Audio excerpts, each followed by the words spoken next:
भगवान वासुदेव के पावन चरणों में महारानी शत्रुपा और महाराज मनु का प्रेम, और वो प्रेम ऐसा हुआ कि नित्य निरंतर बढ़ता ही चला गया। वासुदेव पद पंकरुह दंपति मनाधिका।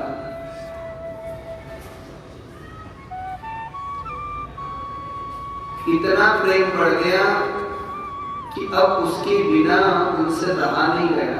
खाते पीते उठते बैठते प्रतिक्षण वो उनका ही स्मरण कर रहे हैं। और जीवन होना वैसे ही चाहिए। संसार छोड़ने की आवश्यकता नहीं है।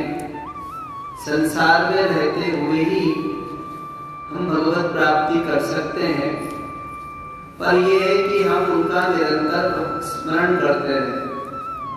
जो कार्य आप कर रहे हो वो करते रहो, और उन कार्यों में भगवान का स्मरण नहीं छूटे। प्रभु स्मृति बनी रहना चाहिए। माता पिता का जवान बच्चा किसी कारण से मर गया हो, तो जैसे उन माता पिता को अपने जवान बच्चे की रह रहकर की याद आती है। अब घर का काम तो सभी करते हैं, जीना है तो कुछ ना कुछ तो करेगी ना। सब कार्य करते हैं, पर उनको अपने बच्चे की याद आती रहती है। तो जैसे रह रह करके अपने बच्चे को याद करते हैं, वैसे ही भगवान को हम रह रह करके याद करें। प्रत्येक क्षण उनकी स्मृति हमारे अंदर बनी रहना चाहिए।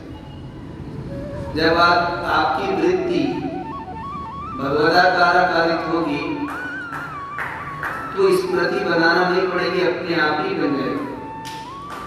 आदत को पहले बनाओ।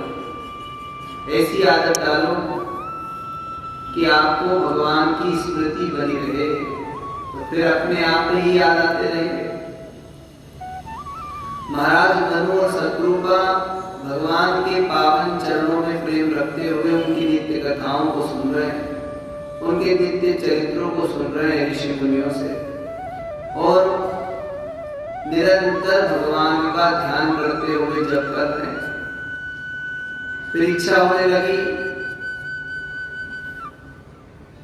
कि संसार की जो भोग विलासता है वो भगवान से दूर ले जाएगी, इसलिए इनका एकदम से तो हम त्याग नहीं कर सकते, पर धीरे धीरे करें। तो करने लगे। करही आहार साक फल कंदा, सुमिर ब्रह्म सच्चिदानंदा। फलाहार कर रहे हैं। पहले जो 4 रोटी खाते थे, अब 2 खा रहे हैं। एकदम से बंद करोगे तो कमजोरी आ जाएगी, तो धीरे धीरे त्याग। 4 से 2 पे आ गए, 2 से 1 पे, 1 से आधी पे, फिर अन्न छोड़ दिया। फिर धीरे धीरे फल लेने लगे। पर ये सब करते करते भी भगवान का स्मरण नहीं छोड़ा, प्रभु स्मरण बना हुआ। दोनों पति पत्नी सुबह उठ करके नहा धो करके आसन पे बैठ जाए और भगवान का जप करें। भगवान के द्वादशाक्षर मंत्र का बड़े प्रेम से, श्रद्धा से। और गुरुजनों ने कहा था कम से कम इतना तो करना ही। जितना गुरुजनों ने कहा उससे ज्यादा करते थे। हमको तो कोई कह दे कि तुमको 10 माला करना है तो हम फटाफट कर देते हैं कि 10 माला हो गया। और एक ने तो मेरे से कहा कि गुरुजी ये माला का भी झंझट है, हाथ में माला लो, करो, मन के खसकाओ। तो हमने एक दिन तो कर लिया और देख लिया कितना मिनट लगता है, बस उतने मिनट कर लेते हैं। मैंने कहा कि लेन देन में भी फिर हिसाब किताब मत रखा कर, जो जितना दे दे जो जितना ले ले। बोले भगवान के सामने क्या हिसाब किताब रखना? भगवान के सामने हिसाब किताब हो नहीं सकता, ये तो अच्छी बात है। पर ये जो माला के मनकों को खिसकाते हुए जप करना है, ये हिसाब के लिए नहीं है। वर्ण इतना है कि हम एक एक मनके में उनका स्मरण करते रहे, आदत हमारी बने। और जो संख्या है वो इसलिए है कि हमारा ये जो मन है ये इधर उधर भगेगा, तो इसको नियंत्रित करने के लिए कम से कम इतना तो तुम करो। जैसे बच्चा है, अब चुलबुला है, चंचल है, उसको स्कूल में पढ़ने भेजो तो वो कहाँ पढ़ेगा, पर फिर भी कम से कम भैया तुमको 2 घंटे तो स्कूल में ही रहना है। अब उसको तो घर की याद आ रही है, पर 2 घंटे फिर धीरे धीरे 4 घंटे फिर बढ़ते चले जाएंगे और फिर धीरे धीरे जो घर की याद आ रही थी वो समाप्त हो जाएगी। तो मन जो विषयों में रह रहा है, इस मन को वहां से हटा करके भगवान में लगाने के लिए ये विधि है। और हमने तो एक दिन कर लिया, दूसरे दिन से बस हम घड़ी का कांटा देख ले कि 10 माला हो गए और जल्दी जल्दी करते हैं। नहीं, जब मन को फेरो और नाम स्मरण करो तो भगवान की दिव्य छवि, दिव्य स्वरूप का चिंतन होना चाहिए। न जाने कौन से मंके के मंत्र पे भगवान रीझ जाए और तुमसे बात करने लग जाए। जब ध्यान करोगे, उनका स्वरूप देखोगे तो ये विधियां तो अपने आप ही रुक जाएगी। महाराज मनोहर शत्रुपा प्रातः काल से ही भगवत स्मरण करने लग जाते जब करते। पुरी हरि हे तु करण तप लागे, बाल्य धार मूल पर त्यागे। फिर उनको लगा कि ये भी झंझट है। प्रेम प्रभु से प्रबल हुआ तो आप भोजन करना, अच्छा जंगल में रह रहे तो भोजन की व्यवस्था भी करना, कन्नामूल भरपूर लाके दे, स्वयं लेने जाओ, तोड़ो, कभी मिले नहीं मिले, उतना समय भी तो व्यर्थ जा रहा है, तो वो भी व्यर्थ ना जाए। इसके लिए उन्होंने क्या करा कि धीरे धीरे धीरे फल छोड़ दिए, जल पे आ गए। और उनका एक जल का भी झंझट है, ये भी नहीं होना चाहिए, ये भी भगवान के भजन में बाधक है, तो उसको भी छोड़ दिया, जल भी छोड़ दिया। पुनि हरि हे तु करण तप लागे, बाल्य धार मूल फल त्यागे। फिर फल का मूल सबका त्याग कर दिया। अब हवा पीने लगे तो धीरे धीरे हवा का भी त्याग कर दिया। भजन नहीं छोड़ा, भजन तो बना हुआ है, भजन में जो बाधक आ रहे थे उनको छोड़ दिया। त्यागा शांति अनंतरम, त्याग से शांति मिलती है। कोई कष्ट हो रहा है, दुख हो रहा है, जिस वस्तु से, जिस समय से, जिस स्थिति से, त्याग कर दो।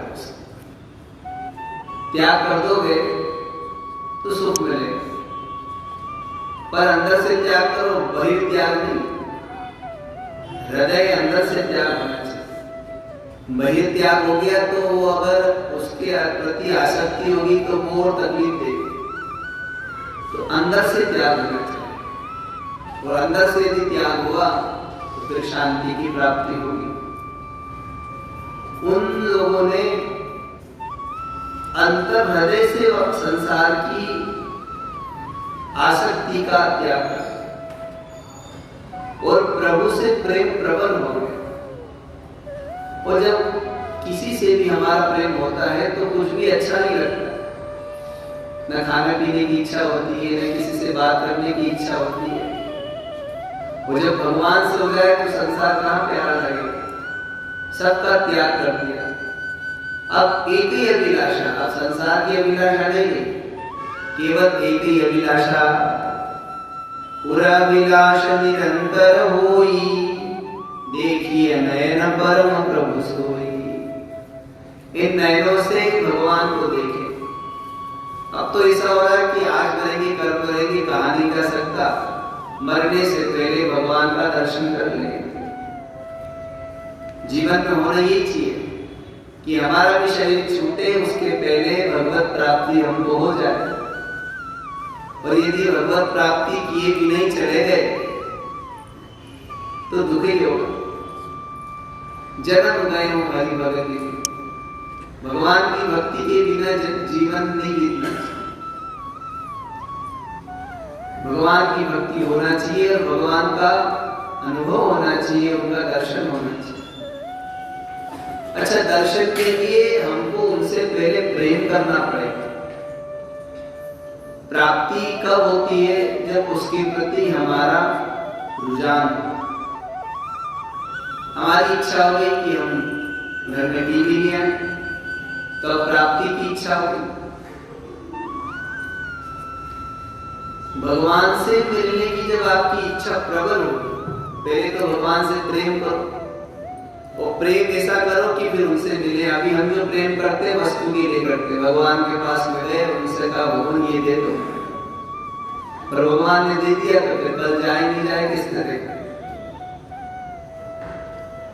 अच्छा, हम भगवान के पास में जाते भी हैं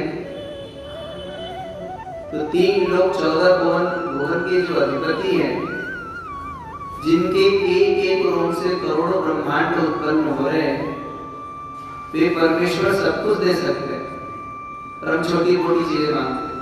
हे भगवान, एक नौकरी दिलवा देना, एक गाड़ी हो जाए, एक मकान हो जाए, और ये इतने बच्चे हो जाए, इतना सुख साधन हो जाए। भगवान पूछते कि मेरे लिए आए वस्तु के लिए, तो क्या जवाब दो? भगवान के पास में भगवान के लिए जाओ। जब भगवान को प्राप्त कर लोगे तो ये अप्राप्त वस्तु अपने आप ही प्राप्त हो जाएगी। ये तो प्राप्ति है।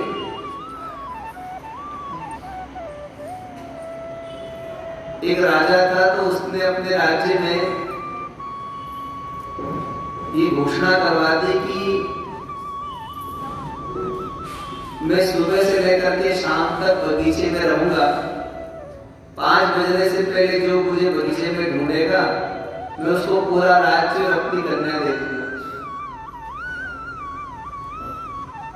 बिना परिश्रम की इतना बड़ा राज्य मिल रहा, राजा बन जाएगा। सभी लोग गए, राजा ने क्या कहा, बड़ा सुंदर बगीचा बना, और बगीचे के वहां पर जहां बगीचा है उस तक पहुंचने का जो रास्ता था, वहां बीच में कई प्रकार की दुकानें लगवा दी। बहुत बड़ा बाजार बना था, और दुकानों पे अलग अलग तरह की वस्तुएं थी। कई सोने चांदी की दुकान थी, कई मिठाइयों की दुकान थी, कई कपड़े की दुकान थी, सब अलग अलग तरह की वस्तुएं थी। और सब जगह लिखा हुआ था निःशुल्क निःशुल्क निःशुल्क निःशुल्क। शांता भाभी पहुंच गई तो सोने की दुकान पर देखा उन्होंने सब निःशुल्क, कहते तो ये भी दे दे, ये भी दे दे, ये भी दे दे, सब दे दे दिया। और दूसरी भाभी गई, उन्होंने कहा ये मिठाई कौन बनाएगा, दे दे, घर में मेहमान आने वाले, सब दे दे। कपड़े फ्री, मिठाई फ्री, सोना चांदी फ्री। एक ने कहा भाई वो राजा को ढूंढ लो, तो उनका 5 बजे तक ढूंढना है, ढूंढ ले, पहले जब फ्री तो ले ले। अब सब लोग पहुंचे राज दरबार, तो पहरेदारों ने कहा भाई तुम चले जाओ, राजा को तो एक व्यक्ति ने ढूंढ लिया। अच्छा, जिस व्यक्ति ने ढूंढा वो जब गया तो उसमें भी देखा बहुत सारी चीजें लगी हुई, जगह जगह स्टॉल लगे हुए, सब जगह निःशुल्क हो रहा है। पर उसने सोचा अगर राजा हमको मिल गया, मैं राज्य हो गया, तो ये चीजें तो अपने आप ही अपनी हो जाएगी। इनने कहा उलझना है, और राजा को उसने ढूंढ लिया, तो राजा ने अपना राज्य भी दे दिया और अपनी कन्या। हम संसार में आए हैं, और ये संसार भी बड़ा सुंदर बगीचा है, और सब भगवान ने सुविधा दे रखी है। इस संसार के अंदर ही इस संसार का जो रचयिता परमेश्वर है, उसको हमको ढूंढना है। अगर वो राजा रूपी ईश्वर मिल गया तो संसार तो अपने आप ही अपना हो जाएगा, सुख मिल जाएंगे, और मुक्ति रूपी कन्या वो हमको दे। भगवान को प्राप्त करना ही जीव का लक्ष्य है। पर भगवान के पास को जाते हैं तो भगवान को नहीं मांगते, वस्तुओं को मांगते। भगवान के पास में जाओ तो भगवान को ही मांगो, वो मिल गए तो सब चीजें अपने आप ही मिल जाए। वो कब मिलेंगे, जब हमारा उनसे प्रेम होगा, कोई संबंध, और वो प्रेम जब प्रबल होगा, संबंध जब दृढ़ होगा, या तो हम उन तक पहुंच जाएंगे या वो हमारे तक आ जाएंगे। प्रेम के प्रबल में उनसे मिलने की उत्कंठा तीव्र हो जाती है, और इतनी तीव्र हो जाती है कि फिर उनके बिना रहा नहीं जाता।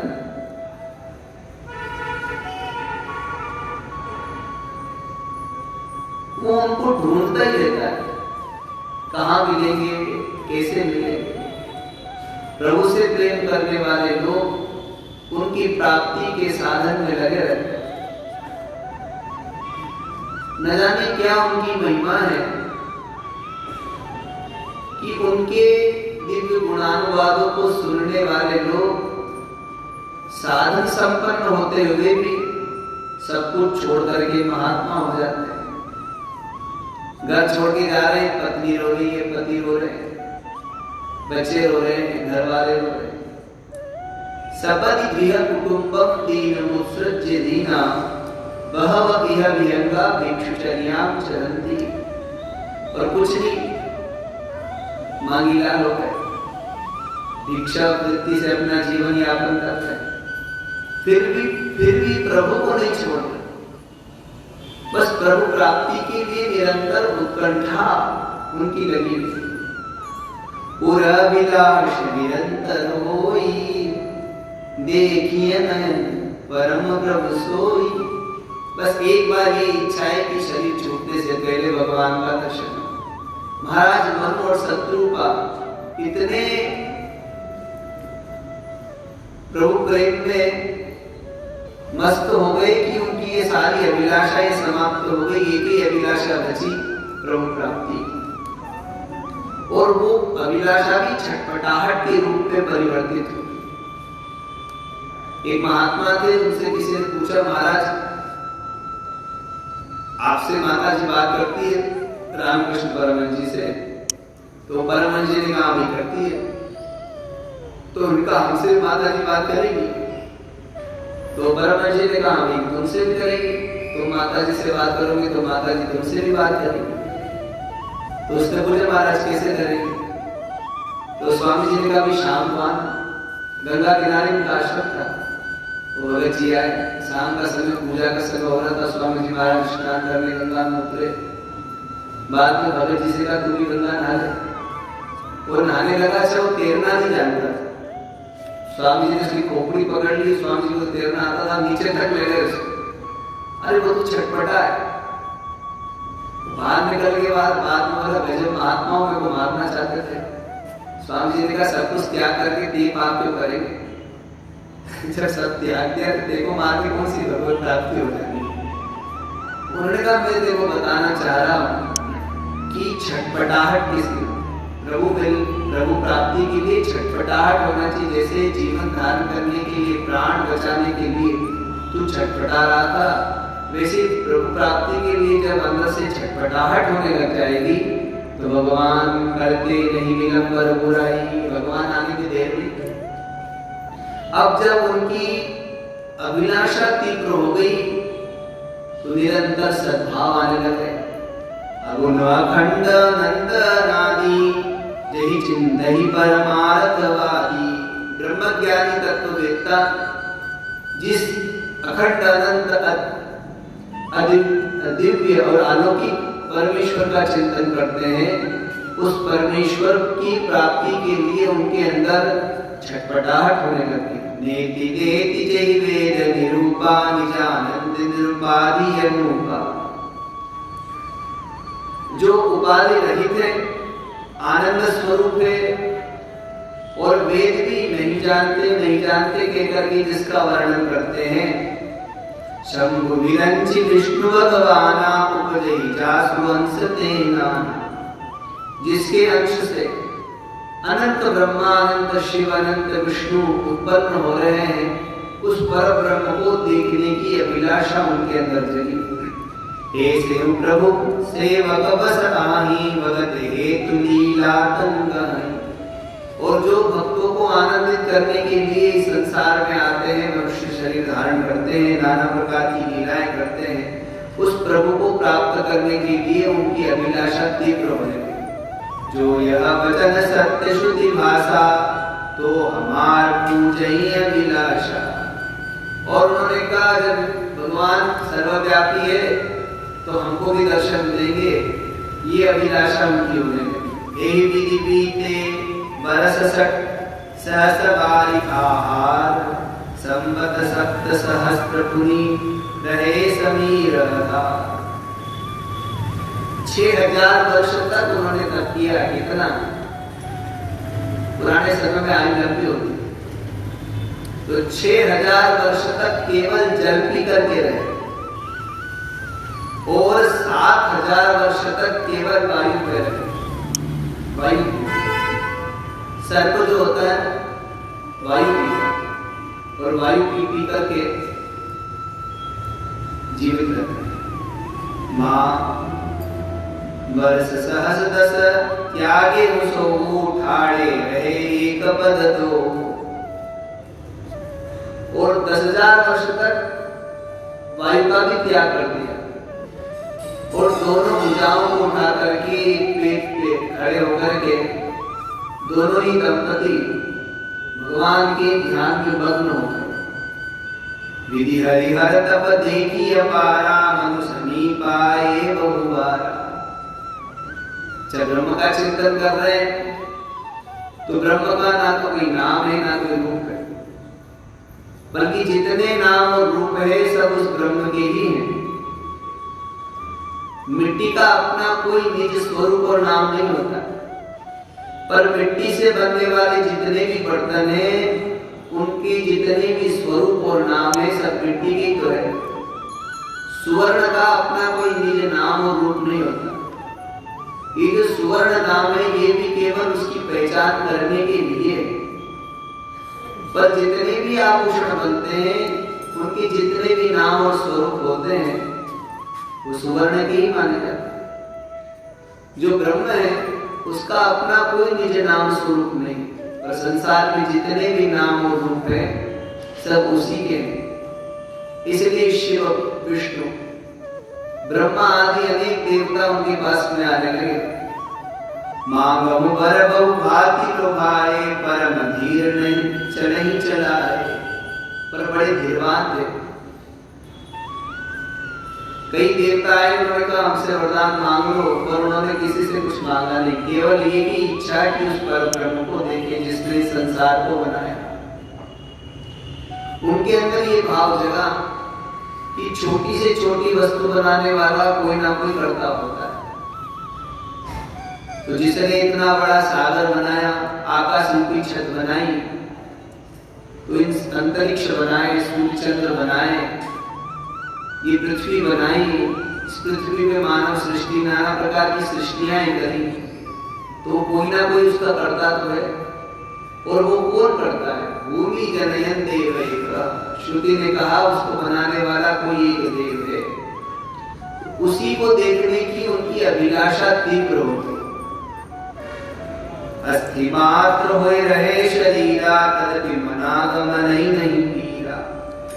अच्छा, अखंड तप कर रहे, धीरे धीरे निराहार होने के कारण शरीर में जो पोषक तत्व जाना चाहिए था वो जा नहीं पाया, तो शरीर धीरे धीरे अस्थिमात्र हो गया। पर मन में कोई पीड़ा नहीं, मन में प्रसन्नता है प्रभु प्राप्ति के लिए। प्रभु सर्वज्ञ दास निज जानी, गति अनन्य तापस निर्भरानी। मांगो मांगो बरुभे नववानी, परम गभीरत पामत सानी। महाराज मनोर शत्रुपा को तप करते हुए जब भगवान ने देखा तो भगवान से रहा नहीं। आकाशवाणी हुई, राजन इच्छित वरदान मांग लो। मृतक जीवानी विरासुवाई, श्रवण रंध्र हुई उरजब आई। जैसे ही कानों के रास्ते से वो अमृत से सनी हुई वाणी गई तो शरीर हृष्ट पुष्ट हो गया। आनंद की लहर आ गई, ऐसा लगा कि मारा हुआ कोई जीवित हो गया। हृष्ट पुष्ट तन भय सुहाए, मानो अवहि भवन ते आए। ऐसा लगा कल की तो बात है, कल ही घर से आए। श्रवण सुदासम वचन सुनी, पुलक प्रफुल्लित गात। बोले मनुबलि कंठवत प्रेम हृदय समान। हृदय प्रेम से भर गया और आनंद से युक्त शरीर हो गया। जमीन पे ही दंडवत करके महाराज मनु ने उस आकाशवाणी का उत्तर दिया। सुर सेवक सुर तर सुर देनु विधि हरिहर वंदित पद रे। ब्रह्मादि देवता भी जिनके पावन चरणों की अभिलाषा रखते हैं,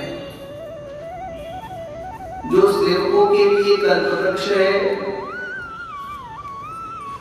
जो भक्तों के लिए कामधेनु के समान है, सेवत सुलभ सकल सुखदायक प्रणत पार सचराचर नायक। जो शरण में आने वाले शरणागतों की रक्षा करते हैं, उनको सुख देते हैं, जो इस संसार के एकमात्र ईश्वर है, उन भगवान के पावन चरणों कमलों में मैं महाराज मन प्रणाम। जो अनाथ हित हम पर लेहूं तो प्रसन्न होई अवर देहूं। जो स्वरूप बस शिव मन माही जय कारण मुनि जतन कराई। भगवान अगर प्रसन्न है तो यही इच्छा है, यही वरदान चाहता हूं कि जो स्वरूप भगवान शंकर समाधि अवस्था में चिंतन करते हैं, जिस स्वरूप की कल्पना अनेक ऋषि मुनि करते हैं और जिस स्वरूप को देखने के लिए करोड़ों करोड़ों जन्म लग जाते हैं साधकों को, हे भगवान वो जो आपका स्वरूप है उसका आप हमको दर्शन कराइए। जो भुसुंडी मन मानस हंसा सब नगुण जेहि निगम प्रशंसा। निगमागम में जिसका वर्णन किया, निर्गुण निराकार होते हुए भी जो सगुण साकार होते हैं, जो काकुशुम जी के हृदय में निवास कर रहे हैं और जो जन जन के हृदय में निवास करते हैं, इसे परमेश्वर का हमको दर्शन हो। दंपति वचन परम प्रिय लागे, ऋतुगतिनीत प्रेम रस पागे। भगत वचन प्रभु कृपा निदाना, विश्ववास प्रगटे भगवान। जो कण कण में निवास कर रहे हैं, ऐसी कोई जगह नहीं है जहां उनकी उपस्थिति ना हो। प्रत्येक वस्तु में, देश में, काल में, हर जगह वो विद्यमान है। बल्कि उनकी उपस्थिति से ही ये संसार व्यवस्थित दिख रहा है। यदि वो इसके अंदर से अपने आप को समेट ले तो प्रलय आ जाए, तो पृथ्वी टिक नहीं पाएगी। तो प्रत्येक क्षण और कण कण में निवास करने वाले जो ईश्वर हैं, वो भगवान विश्वनाथ विश्वहरि महाराज मनु के सामने प्रकट।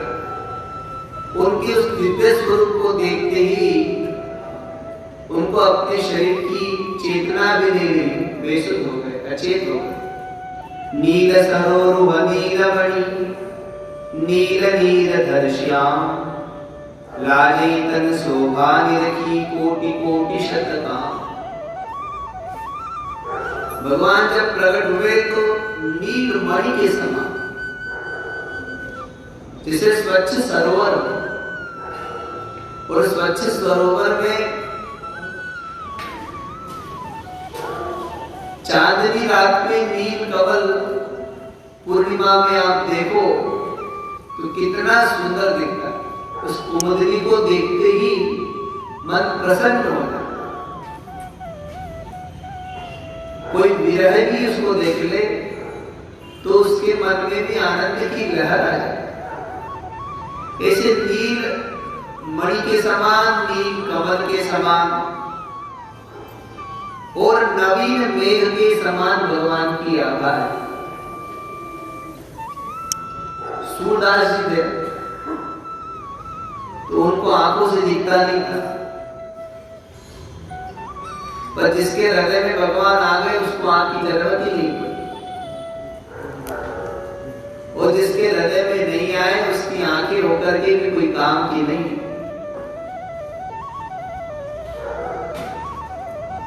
अर्जुन को भगवान ने जब अपना विश्व रूप दिखाया तो अर्जुन ने कहा महाराज आप दिखे नहीं मेरे को।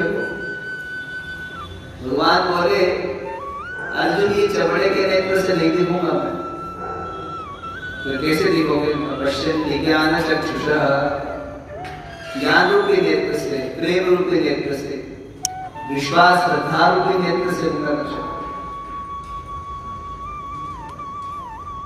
विश्वास हो तो जहां आप हो वहीं प्रकट हो जाएंगे। प्रहलाद जी ने कहा खंभे में है तो खंभे में से प्रकट हो गए। एक भगत ने कहा महाराज भगवान से कि आप एक खंभे में से क्यों प्रकट हो गए?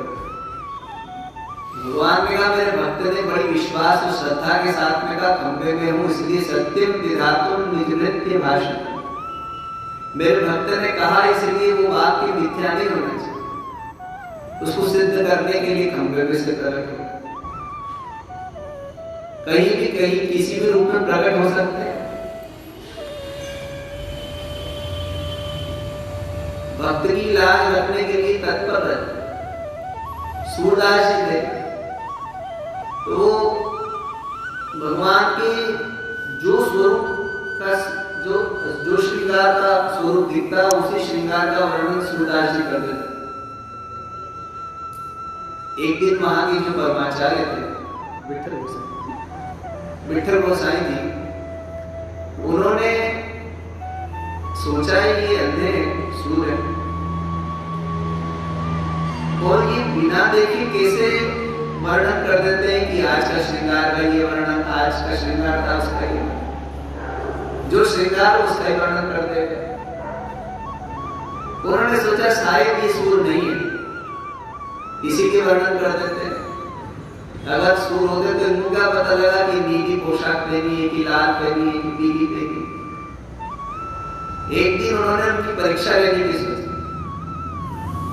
उस दिन उन्होंने नारायण का पूजन होता कितने 7 वर्ष के ठाकुर जी, 7 वर्ष के पुष्टि मार्गियों में जो भगवान होते हैं 7 वर्ष की होते हैं, क्योंकि भगवान ने जब गोवर्धन उठाया था तो 7 वर्ष के, तो 7 वर्ष के नारायण का पूजन भगवान छोटे। उस दिन उन्होंने भगवान का श्रृंगार किया तो कुछ नहीं पहनाया, कपड़े नहीं पहनाए, केवल एक मोती की माला पहनाई। सूरदास जी का पधराने का समय आया तो उन्होंने हृदय में देखा भगवान भी बड़े कौतुकी थे। जो श्रृंगार निज मंदिर में होता उस श्रृंगार का दर्शन सूरदास जी को वो उनके हृदय पटल पर करता। आज देखा कि भगवान वस्त्रहीन है, केवल एक गले में मोती की माला। अब श्रृंगार ही नहीं, क्या वर्णन करे? तो बड़े हंसते हुए उन्होंने कहा देखो री हरि नंगम नंगा, कहा कहो अंग अंग की शोभा, निर्खत लाजत कोटि अनंगा। आज हमने भगवान का बड़ा विलक्षण स्वरूप देखा, निर्वस्त्र है, नग्न है, और हमेशा तो पोशाक में रहते थे, इसलिए वो दिव्य छवा, दिव्य जो छटा शरीर से निकल रही है उसको देख नहीं पाते। आज दिव्य आभा का दर्शन हुआ है, और ऐसी आभा कि जिसके सामने करोड़ों करोड़ों कामदेव भी लज्जित हो जाए। कामदेव भी उनके आगे फीके हैं। अनुपम सौंदर्य, अनुपम माधुर्य है,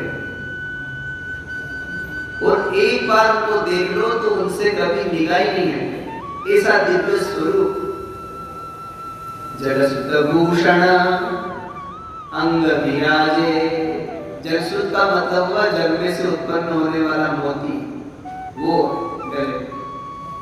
जलसुत भूषण अंग विराजे, बसनहीन छवि उठत तरंगा, और दिव्य तरंगे आनंद की निकल रही है। ऐसा परम सौंदर्य कि करोड़ों कामदेव उनके आगे लज्जित हो रहे, नतमस्तक हो रहे। ऐसा अनुपम सौंदर्य हो गई क्यों नहीं? देखो संसार कितना सुंदर है, संसार में रहने वाले लोग कई बार बहुत सुंदर दिखते हैं। ये सब इतने सुंदर है कि उनको बनाने वाला जो ईश्वर है वो कितना सुंदर है। उनके सौंदर्य का तो वर्णन ही नहीं किया जा सकता। वो तो केवल अनुभव का विषय है। वाणी वहां जा ही नहीं सकती। मन समेत जहां जा ही ना वाणी, ना मन पहुंच सकता है ना वाणी। केवल हृदय में उस स्वरूप का आप अनुभव कर सकते, बता नहीं सकते कितने।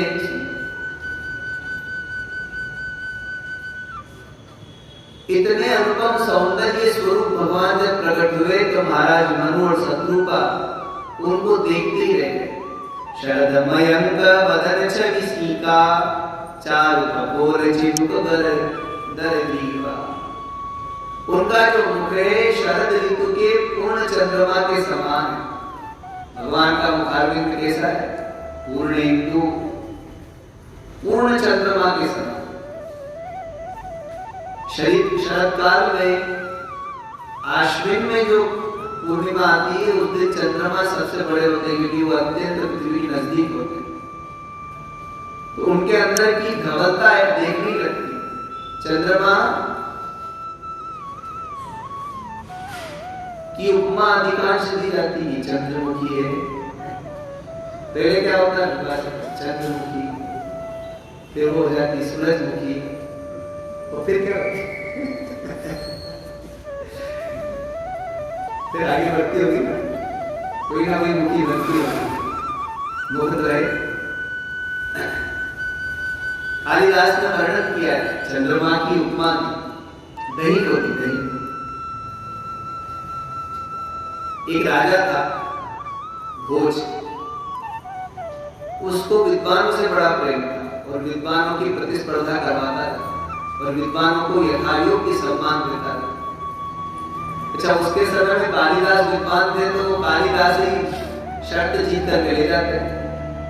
एक श्लोक सुनाने पर 100 सुवर्ण मुद्रिकाएं देते थे। कितनी? 100 सुवर्ण मुद्रिकाएं। और सुंदर श्लोक सार्वभौम। कालिदास तो सरस्वती पुत्र थे, इसलिए अच्छे से अच्छा श्लोक सुनाते और 100 सुवर्ण मुद्राएं लेते। तो कुछ लोगों ने सोचा कि ये हमेशा कालिदास ही ले जाता है, तो अपन मेहनत करें, अपन लाएंगे। उन लोगों ने कहा कि आज का जो पुरस्कार है वो हमको मिलना चाहिए।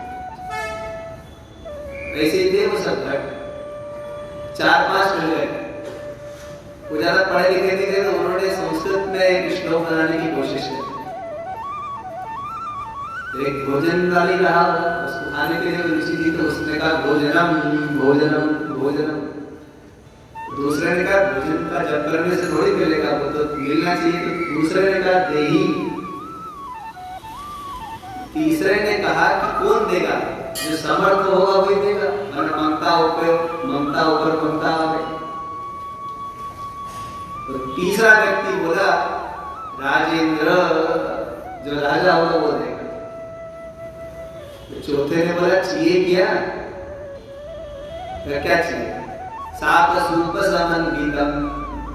4 जनों ने मिलकर के एक पंक्ति पूरी कर दी। भोजनम देहि राजेंद्र शाक सूप समन्वितम। शाक माने सब्जी, सूप माने दाल सब्जी चावल मिलते हैं।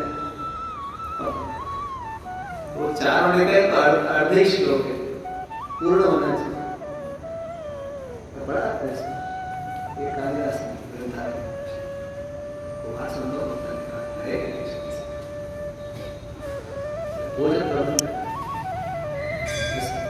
वो उन्होंने कहा याद ही है। तो दूर से कालिदास ने देखा कि ये कुछ कर रहे हैं लोग, तो भेष बदल के उनके पास में गए। उन्होंने कहा क्या कर रहे हैं? तो कालिदास से कहने लगे, इनको पहचान नहीं पाए कालिदास को। उन्होंने कहा जो कालिदास है ना, ये महामूर्ख रोज का रोज यही जीत जाता है, ले जाता है, तो आज हम उसको हरा करके सारा धन हम लेकर के आए। तो कालिदास ने कहा भी चलो इनका भी कल्याण होना चाहिए। कालिदास ने कहा कितना बना? उनका इतना बन गया, सुनाओ। तो उन्होंने सुनाया भोजनम देहि राजेंद्र शाक सूप समन्वितम। रागी उनका महाराज रागी उनका नवाब बना। तो कालिदास ने कहा ठीक है, कालिदास का बना दिया। और उन्होंने कहा कि चारों ने मिलकर के कि जब हमको पैसा मिलेगा तो आधा तुम्हारा और आधा हमारा। कालिदास ने कहा तो तब का तब देखा जाएगा, तुम तो ये ले जाओ तो राजा के सामने बस कर दो। अब राजा के सामने तो राजा तो इतने विद्वानों का वो सम्मेलन करवाता रहता था, इसलिए विद्वानों के बीच में बैठे रहने से धीरे धीरे विद्वान बन जाओ।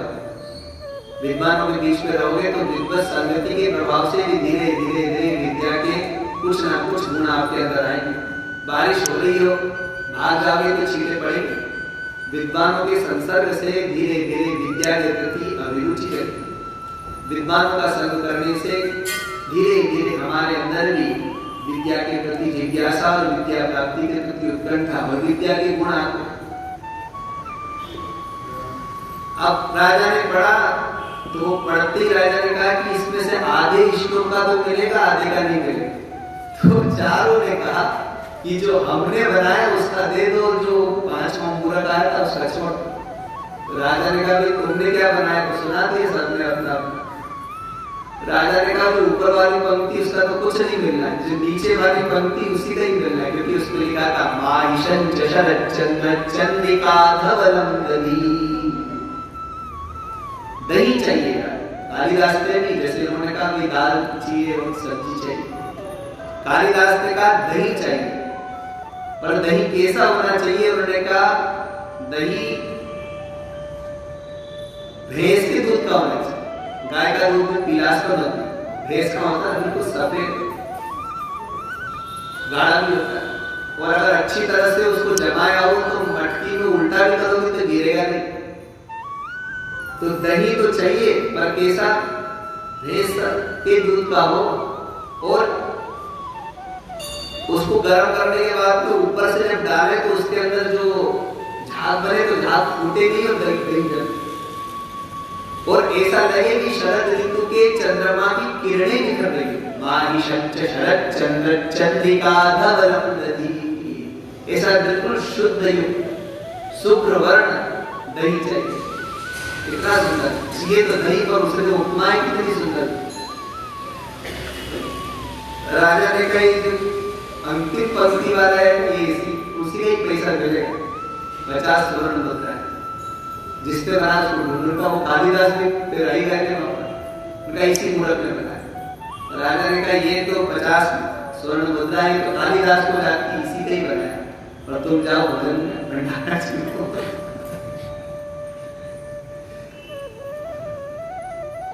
भगवान का जो मुखारविंद है शरद ऋतु के चंद्रमा के समान स्वच्छ। अच्छा, शरद ऋतु में चंद्रमा को देखो तो आंखों में रोशनी मिलती है, ठंडक मिलती है, तो जिनको देखते ही मन में शांति हो, ऐसा भगवान का मुखारविंद है। और बहुत ही सुंदर उनके अंग प्रत्यंग का वर्णन किया है। समय हो गया, फिर कल वर्णन करेंगे, आज इतना ही। आज श्री राम।